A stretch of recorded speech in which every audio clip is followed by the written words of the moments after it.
You are about to meet a Renaissance man, someone who does things that nobody does, and you're going to get a kick out of it. Meet Eric Johnson. Hey, Eric.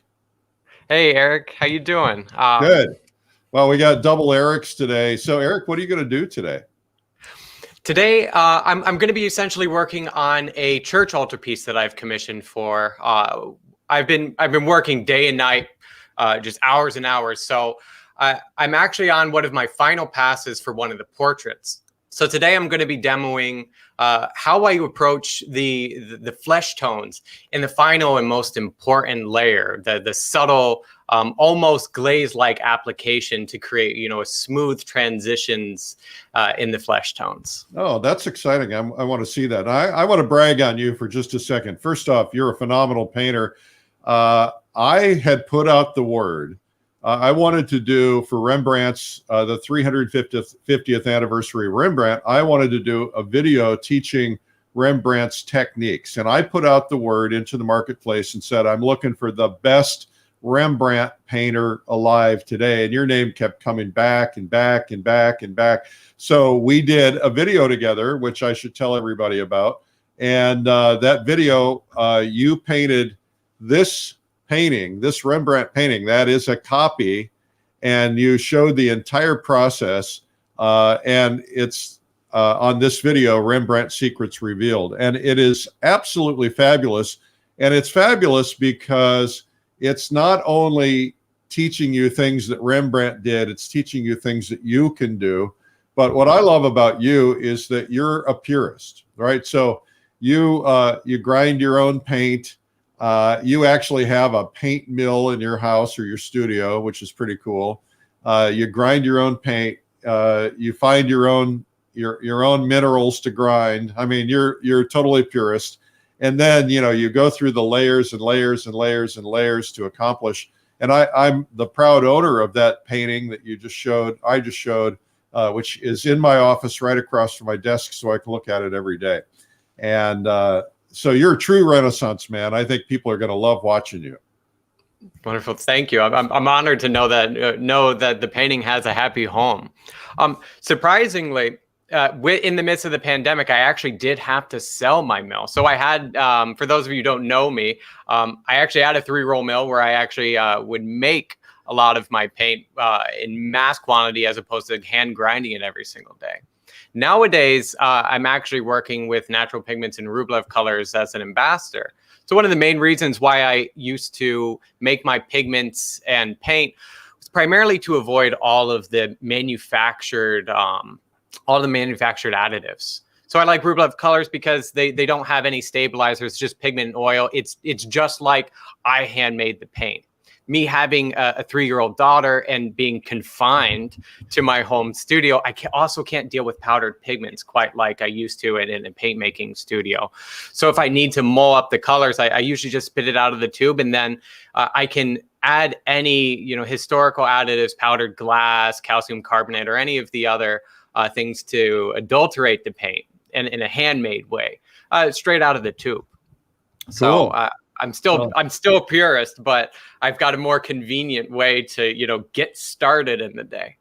Well, they make great paints. It's Rublev, R-U-B-E-L-U-V, Rublev. R-U-B-L-E-V. R-U-B-L-E-V. Here, I'll show you. I have their container for the oleo gel. You guys can get the name R-U-B-L-E-V, and oleo gel is a great product too. Yeah. So, Eric, why don't we get you started and let's see some painting. First off, I'd like to show some of your work real quickly while you're getting your camera set. This is your daughter, right? Mm-hmm. That is Beatrice. Yes. Beatrice, and she's just turned 3. This is your wife, Summer, and if she looks like someone think about it. Think about the name and the face, and it'll tell you the answer. There's some other. I'll just show you a couple things. There's a self-portrait, another self-portrait. So you can see that Eric is very much in a Rembrandt-esque Renaissance style. He also teaches at the Boston Realist School? The Academy of Realist Art, Boston. Okay. And then here is the reference image of what you're working on now. Is that right? That's correct. Now, is that a painting or is that a person? It's an actual person. It's actually the figure instructor at the school. His name is John Asimakopoulos. He's a really talented and skilled figure instructor that we initially had as a student. I painted him a lot. So when I got commissioned for this altarpiece, obviously being confined to the home studio in the pandemic, I can't work with live models quite like I'd used to. So I used a lot of models that I've already painted frequently. And then what I did was I actually compiled some of the photos and actually did a digital painting on Photoshop to present to the architect and to the church.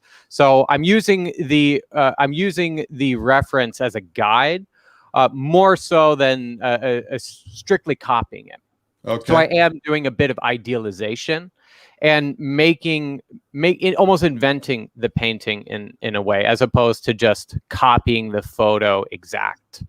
Okay. But that's another reason why I like to let it go through the filter of actually doing a physically painted color study or doing a digital painting, to where my handwork is already on it. I'm already, stripping away some of the unnecessary details, if you will.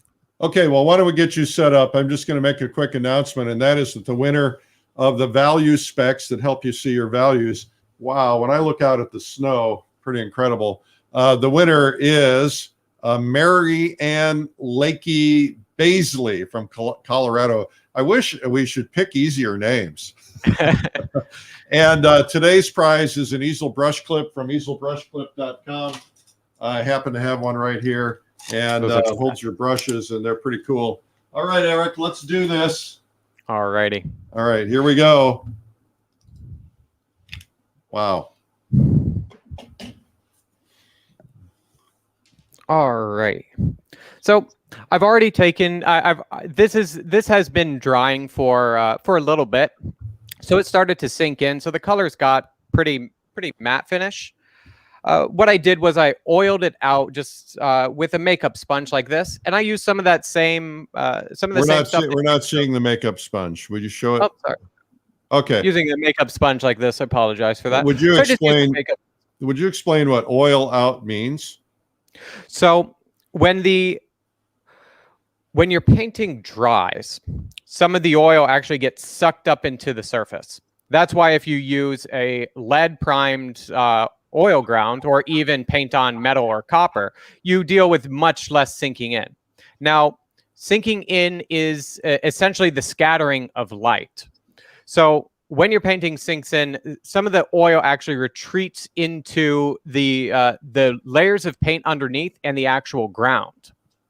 So it's essentially like a unpolyurethaned wood floor. Once you put the polyurethane on it, it brings out the richness and vibrancy of the wood.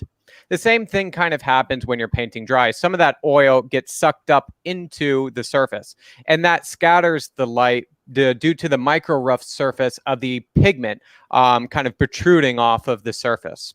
All right. So what you do is you take a small amount of oil, or in this case, we're using oleo gel, which I believe is proportions of 70% oil and 30% fumed silica, to just wipe it gently on the surface, and then use the clean spot of the sponge to just wipe away the majority of it. Yeah, you got to make sure it's really dry, though. Otherwise, you're going to smear, right? Oh, yeah. Oh, yeah. And another thing, I know a lot of people are big fans of using things like turpentine and odorless mineral spirits. One of the things that I've recently learned is that the use of turpentine or solvents or mineral spirits actually cause your paintings to sink in more when they dry, primarily because they dissolving the oil causes the oil to actually get sucked up deeper or more so into the surface. So if you don't use mineral spirits, your painting won't sink in quite as much.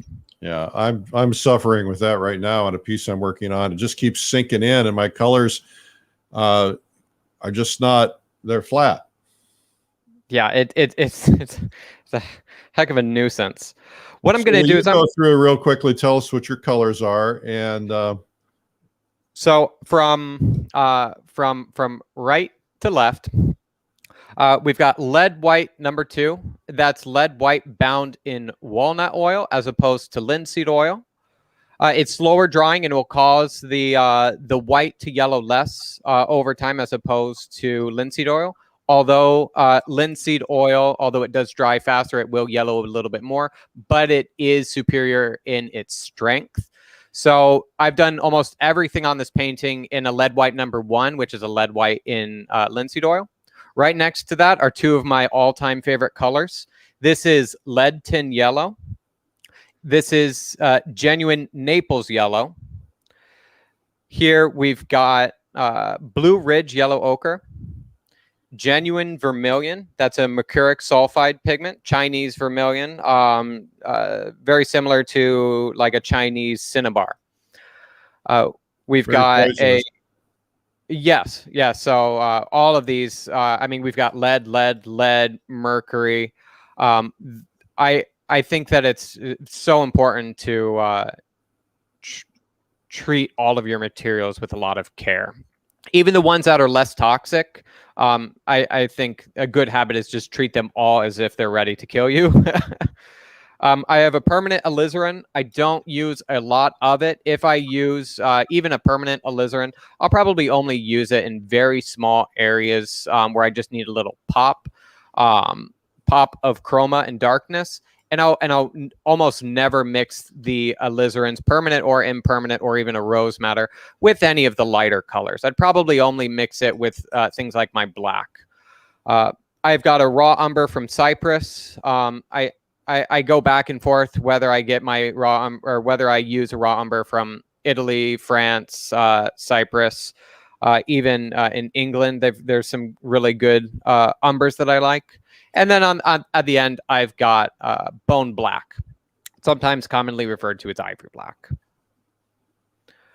So what I'm going to do to start is I'm going to pre-mix up some relatively decent flesh mixture. So what I'm going to do is I'm going to take just red and white, and I'm going to mix that together.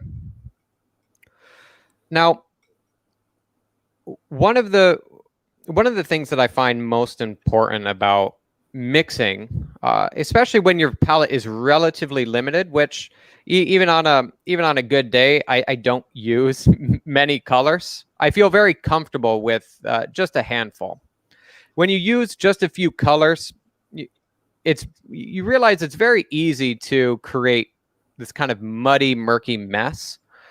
So ideally, you should mix no more than 2 to 3 colors together in any mixture. And that will allow your paint to be the most vibrant. And I've been told, I don't know if this is true, I've been told if you're going to do that, mix one color at a time and then combine them. I don't know exactly what you mean. Well, in other words, like, if you're going to mix, let's say you're going to mix a white and yellow, and then you were going to mix that yellow into the red. First, you mix the white and the yellow, then you mix the white into the red, and then you mix the 2 combinations. Somebody said yes, it makes a huge difference in how it turns out. That certainly helps with control. I don't do it. I think that makes a lot of practical and logical sense. Just in regards to control, and I'm essentially doing something very similar by just taking the time to mix a few different values of the same colors. So I'm just taking red and white, and then I'm just taking my lead tin yellow and vermilion, and just mixing them together just to get a kind of a peachier color, and then a brighter, truer orange. This will usually get me by pretty far. What I can also do is take some of my umber, do the same thing. This time I'm not going to make swatches, but I'm actually going to mix almost like a gradation. I'm going to mix a gradient. This is going to give me a very warm gray. I'm going to do the exact same thing for black. Some people are very kind of against black. I actually really like the color. I think that if the intention and if the goal is to really create the illusion of presence and absence of light, having a black pigment is really useful, because it's a pigment that absorbs so much light that it essentially looks colorless until we start mixing some other color into it. You know, for example, we mix white into it, and we can see that it has a bluer, grayer appearance as opposed to, let's say, the umber. We have people watching today from Hungary, one in Hungary, another in Budapest, Hungary, Netherlands, Iraq. Hello, Iraq. Let's see, Cyprus. Man, I'd like to be in Cyprus about now. Oh, right. Saskatoon, Ontario, Switzerland, Pakistan. You got a big audience around Poland. Man, you guys, I really love it when you say where you're from in the comments. That helps. And of course, we're giving away today, we're giving away an easel brush clip from the comments. So make sure you leave a comment. It's a great product. So one of the main brushes that I'm going to use today are actually a synthetic red sable. Trekell makes them. They're no longer selling the natural red sables, and kind of like what you were saying about me being a bit of a purist. It's true.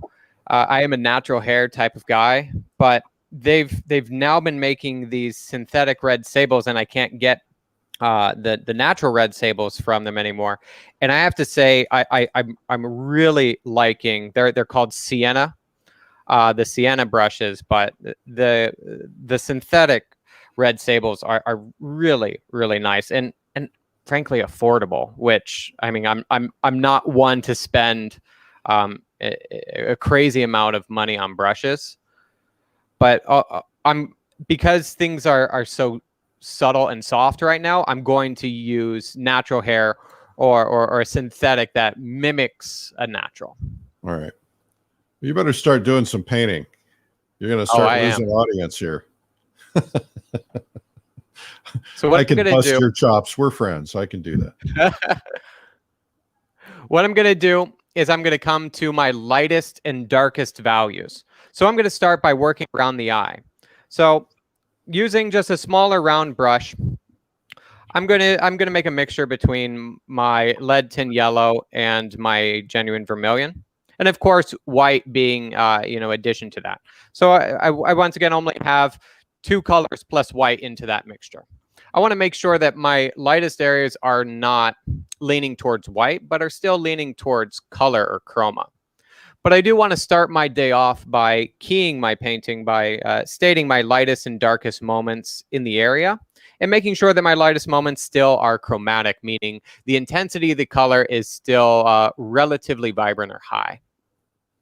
But I know that I do want to go just a touch brighter than I have right now. So I'm going to state some of the lightest moments around the eye and the forehead. I want to make sure that I keep that lightest moment away from, let's say, the edge of the eyelid. If I were to take something extremely light and put it right up against something really dark, it would make the painting look a bit graphic, or it would seem to flatten it. So we always need a transition around every edge and around every volume. Once I've done that, I actually retire that brush. I save this brush for mixtures of lead tin yellow, white, and vermilion. If I need a brush with pure vermilion and white, I will grab a brand new brush for that. What I'm now going to do is I'm going to go to some of my darker values. What I'm going to do is I'm going to pick up a round brush. I'm going to make a mixture with now vermilion and black. And that's going to give me a pretty rich, vibrant red. And it'll allow me to keep this mixture simple. And as opposed to lightening with white, I'm just going to lighten with more of my vermilion. There's this weird conundrum in painting. It's it's one of the ass backwards way that you have to think. If you want your painting to look vibrant and bright, you actually have to do your painting darker than you think. So I'm really trying to make sure that I am achieving a rich and dark enough appearance around the eye and in the eye. as opposed to constantly just going lighter and lighter and lighter, because that ultimately will result in a chalky kind of deadish looking flesh tone. So what I'm doing is I'm going to go around the eyelid. Now, because my mixture is only vermilion and black, I don't have to constantly be wiping paint off of my brush.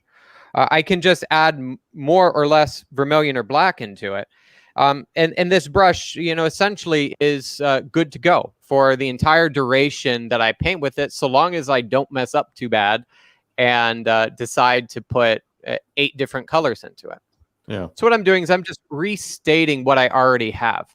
So in this moment, it may not look like I'm doing all that much, but when you are furthering the development of your painting, and if you are deciding to oil it out, you're oiling it out because you like what you have down beneath and you want to continue it farther.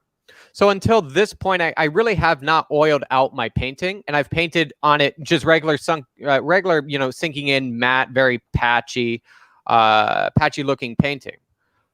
But because I've oiled it out, I'm essentially stating that what was down below, or what was already on the painting, is worthy of recapitulation. So I'm restating what I actually have to re-wet up my entire painting. That way I can continue what was not finished from the days before.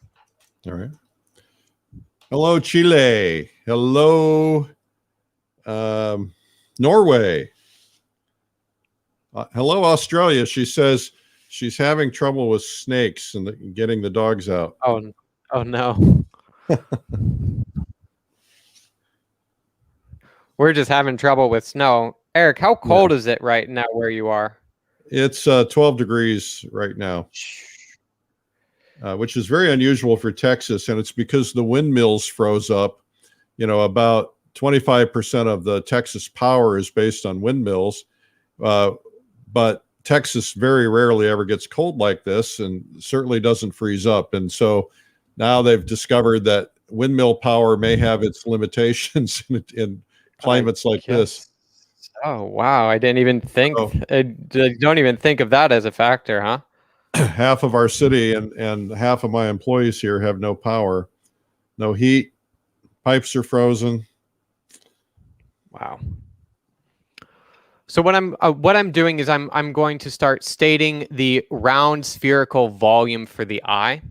I want to make sure that I don't paint the white of the eye just black and white or just a cold gray. But I do want to make sure that I am using some flesh tones or some colors and mixtures that I would actually use in a flesh tone actually in the white of the eye. That allows the eyes to seem less like they're made of porcelain or glass, like a fake eye, and almost makes it seem more so that the eye is sitting depressed in the orbit or in the eye socket, and that some of that light on the top cheek can actually bounce into it and color the relatively colorless white of the eye. I also want to make sure that I'm going dark enough around the exterior perimeter, especially far left, because my light source is coming from the far right. So when I am painting the eye and when I'm restating these values, I am thinking of a conceptual idea of the spherical volume. Sometimes when you're working from life or even a photographic reference, if you have to work from it, sometimes the amount of information can seem rather limited. Areas like the eye can be so small that it almost looks like one just light shape. That's I would say always an opportunity for you to introduce some of the imaginative conceptualization. That way, you're creating the illusion of the sphere. So even in something small like just the white of the eye, I'd still be thinking about that large spherical volume that is sitting underneath. Eric, we have a question from someone who asked what you used for your underpainting. For my underpainting, I I did a fully colored underpainting in a very kind of French academic, in a very French academic way. So the area that was red fabric was essentially just scumbled the appropriate red fabric. The flesh tone in the light was just scumbled with flesh tone. Same thing with the beard. So I only have 2 months to do this altarpiece. The center panel is 5 feet by 7 feet, and then I've got 2 side panels, and that's what I'm working here on.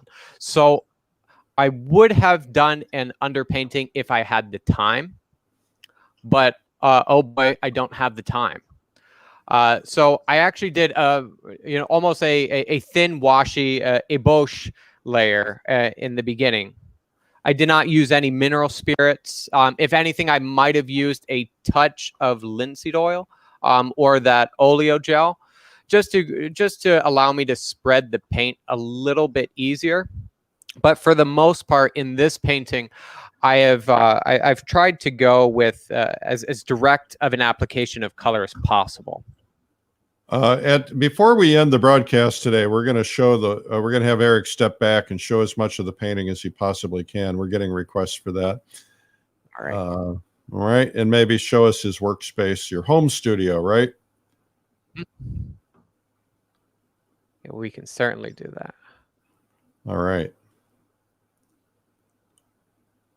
What I'm doing is I'm going around the eyelid just to put some darkness, because the form of the brow turns in and in and in, and then the sphere of the eye balloons out again. So I just want to make sure that I have some darkness right on the edge of that form, and put a little bit of the same darkness to work on that transition. I've used a new brush for almost every single color at this point. All right. That is a very personal thing. It's How do you very keep track of them? Do you have a system for knowing which brush is which? I organize by temperature, and I organize by value. Of course you do. Well, it's just it's just like the palette. So painting's hard enough when you don't have a system for organizing. It's like doing your laundry and just throwing them in your closet. You organize where the shirts go, where the socks go, and the same thing on my palette. You'll notice that where I've got light colors up here, I have light mixtures here. Where I've dark colors here, I've got darker mixtures there. It's also separated from warm to cool. And I have a similar thing going on with the brush array that I have. So I'll keep the dark colors together, and then I'll keep the light colors together, and then I'll organize the warmer and cooler brushes within that. Because I only have so many mixtures and so many colors on my palette, it's actually not that difficult to keep them very orderly. Who is the character that you're painting here? This would be Joseph. All right. So it's a nativity scene. So I've got Joseph, Mary, the three wise men, the Magi, and then baby Jesus and an angel. So you had 6 figures. Yeah. Wow, that's a lot. And how do you get a commission like that? I at the school where I teach, we were actually contacted by an architect company who deals in the remodeling of churches, cathedrals, and things like that. And they were looking for somebody to paint an altarpiece for a new remodel in Highlands, North Carolina. Nice. The church is called the Church of the Incarnation in Highlands, North Carolina. Well, you need to go down for the opening, but you need to wait until the weather's nice. It's a beautiful area. Yeah. If it's cold, I'm really looking forward to it. It's going to be. I'm going to be sad when my painting is gone. Spending some. It's always sad to see something. A painting that you love. And don't get me wrong. I've got no issue selling my work, but there are some paintings that are undeniably close or personal. And at this point in my career and in life, I really want to do more paintings my family, and that connect me to my own spirituality. So a sense of devotional painting is something that a direction that I really want my work to go in the future. So Once you visit Soroya's studio in Spain, you'll realize the importance of family portraiture. He's got paintings of his wife pregnant, his wife holding the baby, his children as grown-ups, and he always made time for that. And when you see them all together, you realize how historically important it is, because you get a sense of his family life. Mm-hmm. So you tie that together, plus your spiritual life, you're going to have a really great record of your long life as a painter. Yeah, that's exactly what I think. I've had many moments where I just sat down and just wondered, what am I going to paint? Why am I going to paint it? Why did I choose painting in the first place? And I come back to just painting the things that I love and that mean a lot to me. Mm-hmm. And I found that painting with that intention allows me to put more love and care into my actual work. So I don't like to paint things just to sell them, but I like to paint the things that I genuinely love and would want to see and invest time in.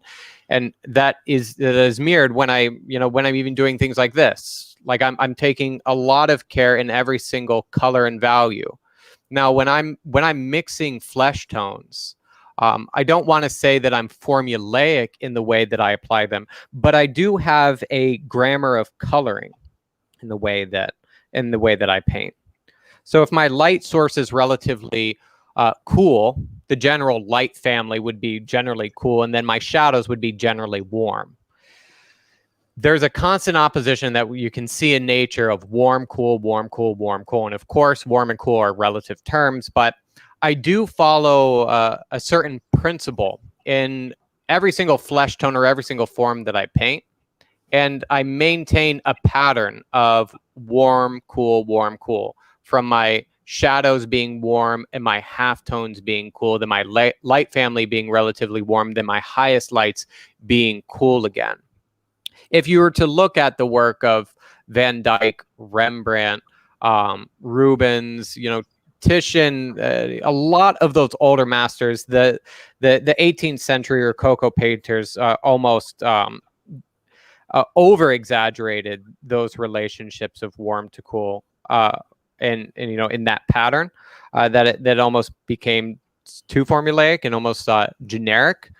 But I'm trying to maintain a sense of law and integrity in every single color that I paint. So I'm not looking for just the right flesh tone mixture, but I'm also letting the painting around guide my hand to make a decision of which color to add into the mixture, whether or not I want it to be warmer or cooler. Well, you just show us real quickly with the other end of your brush. Give us some examples of warm, cool passages where it's where it's going very, what's the word I'm looking for? Variegated. Oh, okay.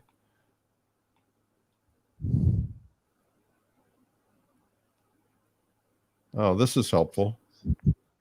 So here on the finger, you can see that my light source is relatively cool. So I've got this shadow that is warm. It's also getting a lot of bounce light, but the shadow here is relatively warm. And then the transition coming out of it is this almost greenish bluish hue. Yeah. And then we jump back to the warmth of the regular flesh tones. The same thing is going on here in the face. This transitionary hue here is relatively cool right before it meets the warmth of the cheek. Very helpful. Thank you. You're welcome. Keep it kind of close up anyway. That's good. We can see it. I want to remind you guys that we have a easel brush clip to give away today from easelbrushclip.com, and the way to win is to leave a comment and hope that we grab your name anywhere in the world. And please tell us where you're watching from. And if you're a first timer, please say, I'm a first timer, so we know. When painting relatively thin pieces of flesh, for example, the eyelids, I think we can take a reference from Rubens when he said that you should paint flesh tone like a plume of grapes. If you ever painted a plume of grapes, you realize that the grapes are filled with water. They're filled with fluid, so the light can always penetrate it. And then on the exterior or the shadow side, there's always going to be this kind of vibrant, warm hue. I think of that whenever I'm painting eyelids or a nostril or even an ear. Wherever there's a thin area of skin where the light can penetrate, I like to paint those areas a little bit extra warm or a little bit extra red or chromatic. That way, it really starts to look like that is thin skin, and that light can actually travel through it uninterrupted. On the other hand, in an area that is very close to bone, so if you were to feel on your nasal bone, top of the nasal aperture or around the eye socket, you'll notice in a lot of classical paintings, and even on yourself, you'll notice a very cool moment right in this area. So what I'll do is I'll thinly apply a very kind of bluish, cool hue there, primarily to tell the viewer that is an area that's very close to the bone and that the skin is transparent. Question: do you take consideration of the distance viewers are going to see the painting?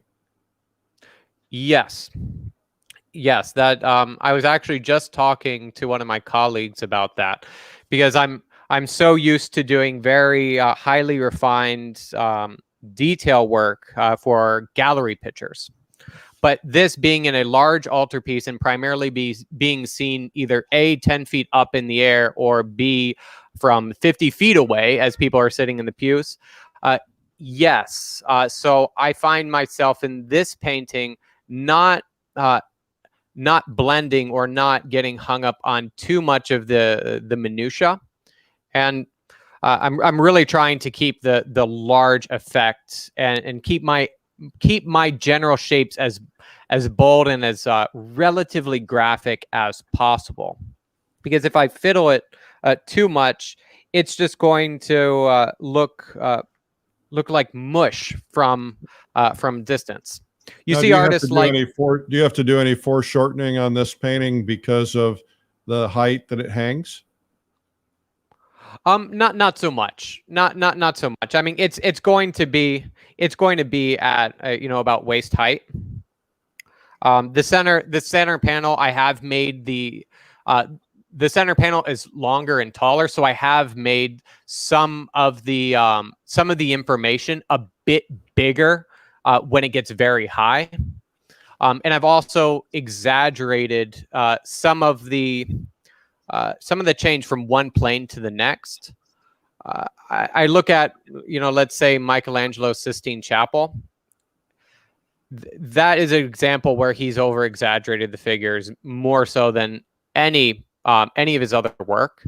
And it makes a lot of sense because those figures have to be legible and seen from great distances away. So did I ever tell you about our recent visit to the Sistine Chapel? No. I take an annual art trip, take art collectors and art lovers to museums and things in Europe every year.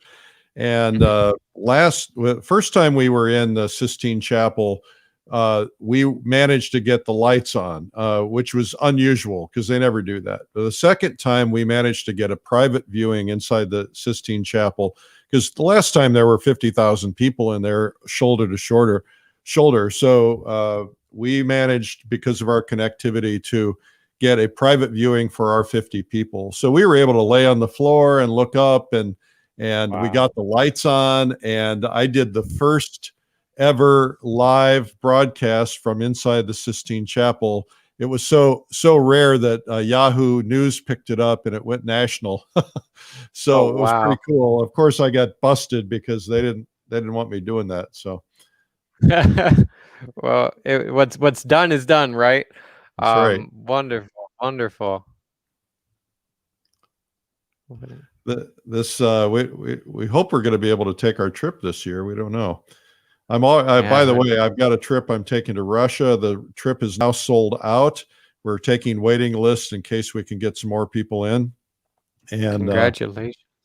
Our fine art trip, we don't know if it's going to happen this fall or not, but if so, we're going to Vienna and Berlin and Dresden.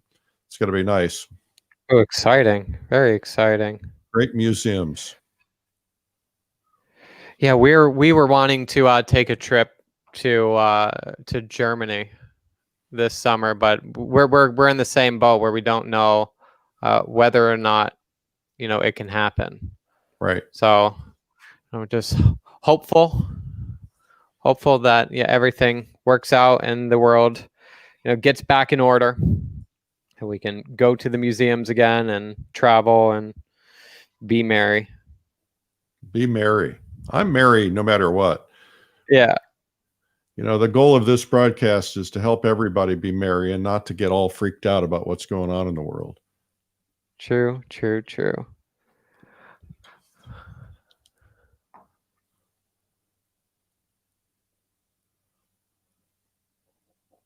I must say that I've never had the amount of time to be in my home studio, and it's been great for me to just be able to devote the time to my artwork. Yeah. Now, have you been able to work with students? You doing them on Zoom, or what are you doing? Yep. So at the Academy of Real Start, I'm the primary person who's doing all the critiquing and teaching at the school for the online part of the program. We do have in person with limited capacity and a lot of kind of safety measures to keep everybody from the students to instructors safe. But yeah, our online classes are filling up. They're the last trimester is already sold out, and we've got lots of workshops, both in person and online that we're doing. I actually That's a great school. Yeah, it's been really good. We were a little bit worried that it wouldn't be like working in life, actually going to the school. And of course, nothing can compare to actually being there in person. But with the way that technology is now, you can still get a whole lot of information and help and critiques on what you're working on, and be able to develop your skills farther, from the safety of your own home. So I've got essentially a drawing tablet to where I can actually draw on Photoshop and actually make their painting or their drawing lighter or darker, make something bigger or smaller. So it's really intuitive and works out really, really nicely. I mean, for demos and for workshops, we take this similar approach where you can always see the palette, and you can always see the painting in the same view. So it's been pretty good. Shelley Cochran says Eric Johnson is one of the finest instructors ever. Hi, Shelley. I will see you tomorrow. Shelley's one of the students. So it's a biased answer, but I appreciate you, Shelley, and thank you. And I will see you tomorrow first thing in the morning. If you guys are enjoying this, please do likes and thumbs up and hearts and smiles and all that stuff. It's always nice to see it. Now, Eric, when do you anticipate this entire commission being finished? April 1st. Really? No April Fool's jokes. No April Fool's jokes there. Right. Yeah. There will be no sleep, Eric. There will be no sleep. There will be early No. mornings, Well, you're and young. I will stay comfortably caffeinated. Um, Eric, you're under it's 30. good. You can go till April 1st without sleep. It will be done. That's the date that they need it, and that's the date that I said that I would get it to them. Word is bond. It's not that it's easy, but it will be done in time, without any worry. I can always put the time in. You know, this is Well, you my should life. send them a link. Send them a link to this broadcast, and they can share it with their the members of their church, and that way they can see a little bit of how it's painted. Oh, I already planned on it. Yeah, this is my great marketing mind. Figure out how to get some new viewers.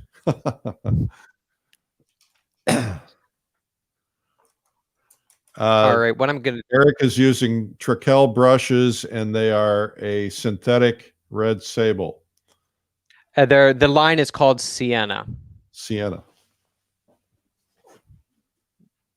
I'm taking just a bit of pure genuine vermilion and just putting it on the tear duct. I'm letting that be my lightest moment in the tear duct, as opposed to using white. Right. I may need to put a little specular highlight, just a little ping of pure white and lead tin yellow, but I'm letting the vermilion dictate how bright I can go. I don't want to add anything into it, because everything that I add into it will only dirty it. It will only decrease its intensity. The color is never going to be more vibrant than it is pure and unadulterated.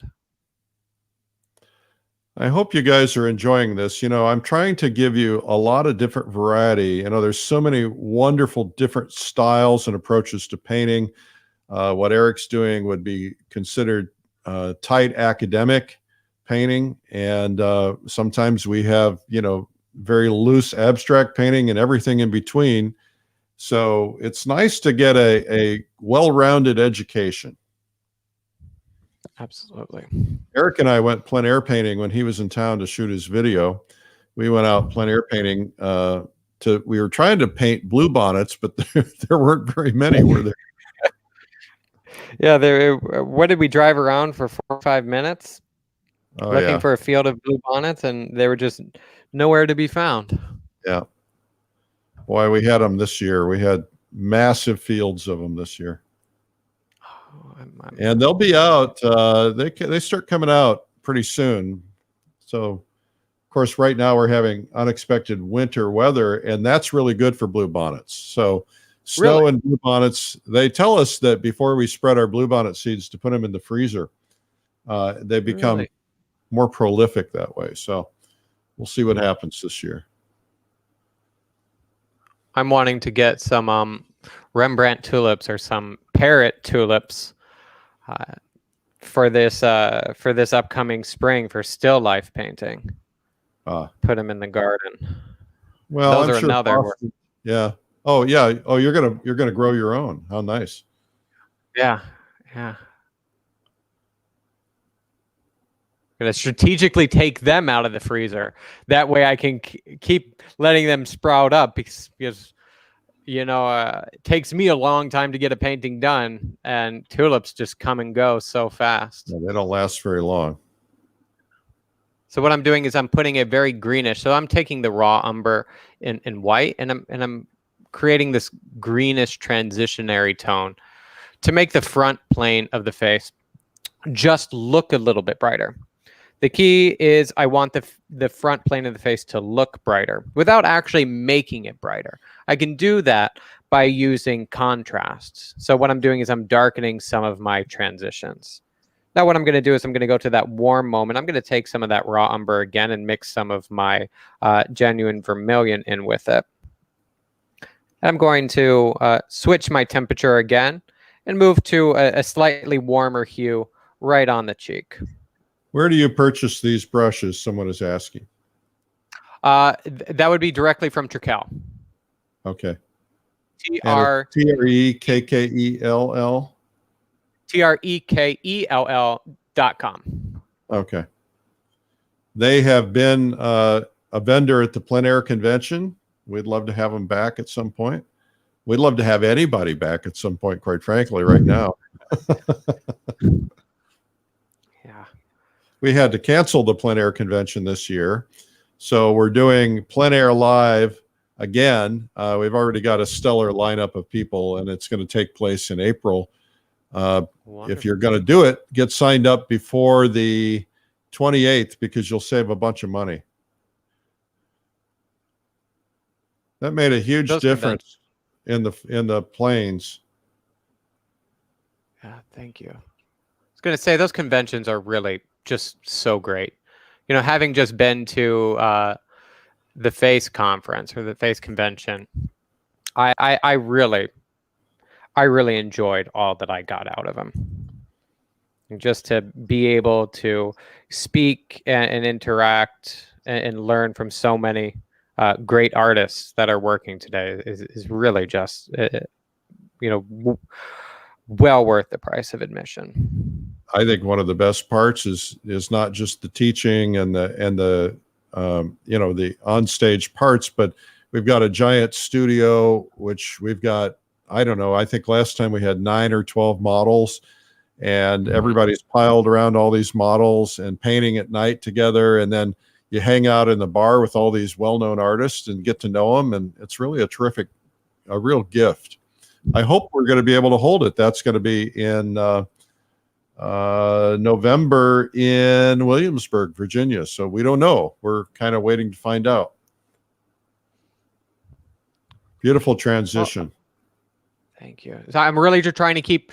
You'll notice that the value relationships are still tight, but I'm constantly changing my color. I'm still doing that warm, cool, warm, cool, warm, cool. You can see right at the perimeter of where I'm working right now. See that graphic boundary that I was talking about? That is what I'm working to transition. So I'm just trying to get just slightly lighter than that, but still keep my color relatively vibrant. Okay. Now we've got about 3 minutes left. Time flies when you're having fun. I know, doesn't it? Yeah. So why don't you come back on camera so you can give us a view of the full painting, because we're not going to get this done today. You're not going to get it done for quite a while, I'm sure. Not till April 1st. Not till April 1st. That's right. Give me 1 moment. Let me get this. What I'm going to do is I'm going to take the palette and I'm just going to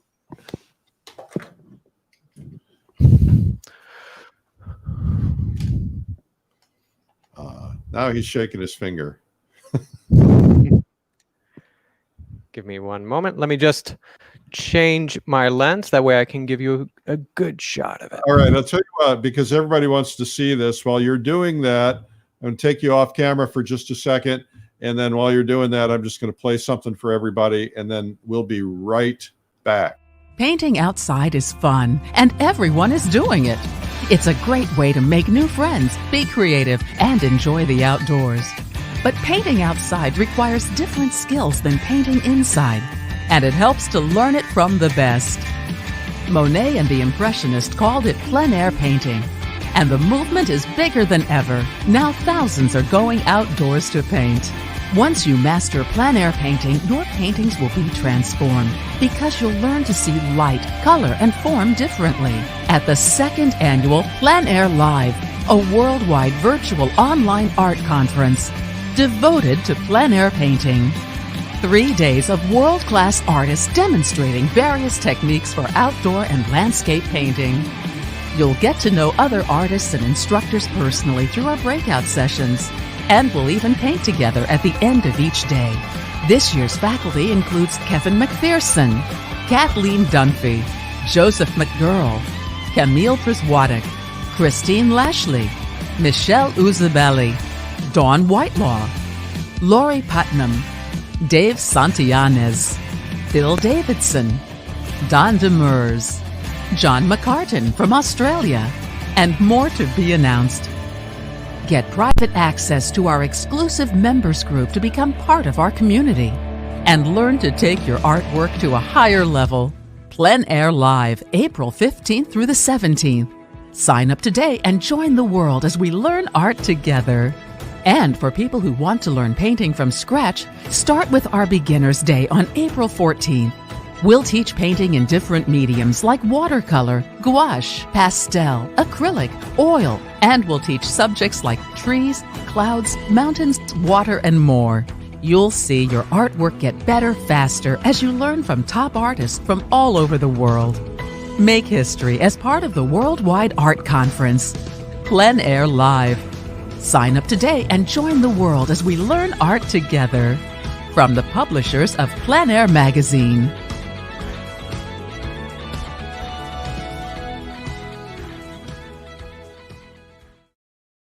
You have about 10 days to get the best price. The price at the end of the month, February 28th, goes up. So check it out. It's going to be phenomenal because we had to cancel the Plein Air convention.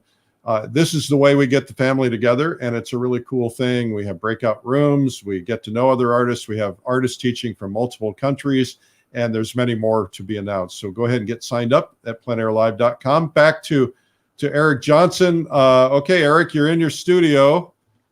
So I just want to show this is my setup for teaching. This is where I will do all of the drawing on and critiquing for my students. So as we turn around, there's the painting of my wife. Forgive the glare. I've got my treasure trove. This is where I keep all of my pigments and important and hazardous things. So here's the way the painting looks from a distance. Yesterday, I was working on this. So I'm waiting to start. The two paintings on the side are the side panels. Exactly. And then the big one in the middle will be the big one. Yes, Lord help me. Lord help me. Yeah, April 1st.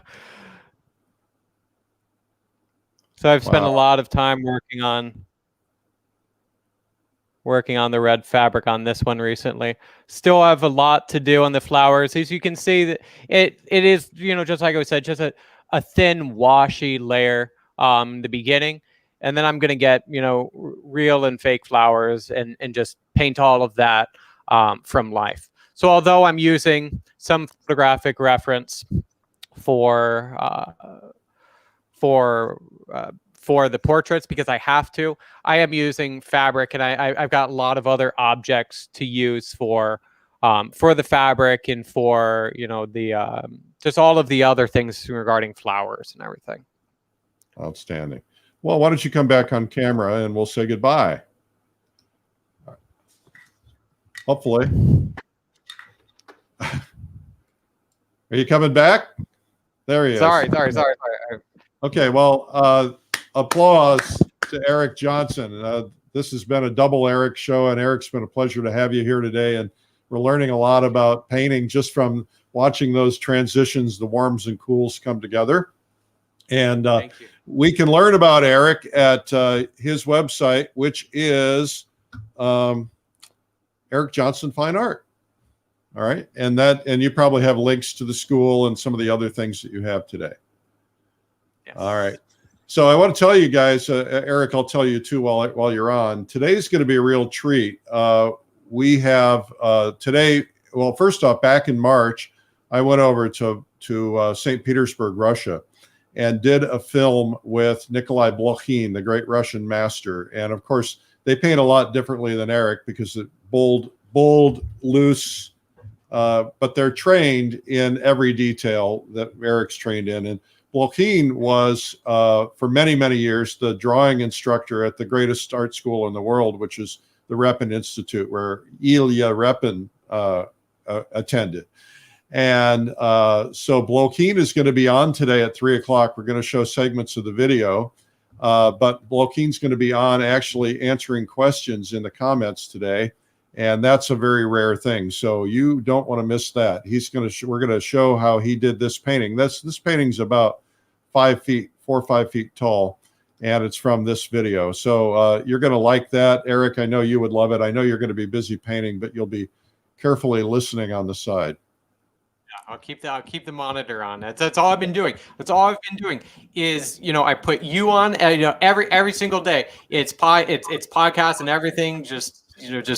I've got so many monitors at this point that I can just always keep something interesting on to get away from my sterile music choices. So that I listen to the same thing over and over too many times. So I switch it up. Well, you've been a real treat today, and I appreciate your friendship. Hope we can get together and go painting again after you get this big piece done, maybe this summer. And Eric, it's been terrific. Thank you so much. Thank you. Thank you for having me. Thank you all for joining. You're welcome. I'm honored. Our guest today was Eric Johnson, and if you came in late, watch the whole thing because you'll get a lot out of it. My name is Eric Rhodes. I'm the publisher, a fine art connoisseur in Plein Air Magazine. I'm here every day. This is day 328. Coming up is day 350, big day, and then 365, an even bigger day. 1 year of showing up for you guys daily. We have been doing it every day at 12 noon and every day at 3 p.m. 3 p.m. Is 7 days a week. The 12 noon is now 5 days a week. After 7 months, it was like, okay, got to take a weekend off. So anyway, still here for you, trying to keep your head in the game, keep you positive and upbeat, and really trying to distract you from all the craziness and the coronavirus and the quarantines, give you something to do. We've heard from people all over the world, literally all over the world, who have picked up a brush for the first time ever because watching has given them the courage to try it. We've seen people who have picked up a brush for the first time in many years, sometimes 20, 30, 40 years. We love to see that. We know that when people paint, their spirit is just better. Their hearts are filled with joy because they're doing something they love. And so that's the purpose of this. And hopefully you're enjoying it.